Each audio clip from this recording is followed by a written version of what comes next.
You ask Tiger to calculate. This deals with linear inequalities with one unknown. The final result is k greater than 8. Let's solve it step by step. Swap sides.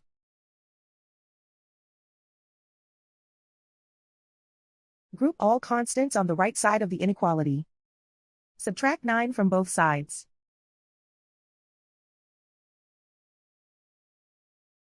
Group like terms.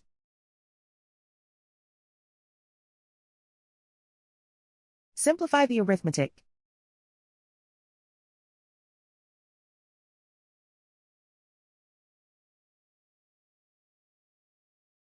Convert the k into a positive number.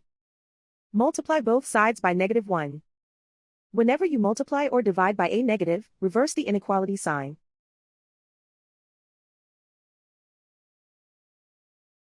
Remove the ones.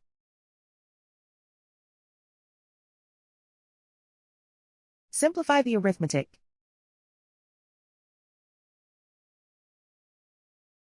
Plot the solution on a coordinate grid. And so the final result is k greater than 8.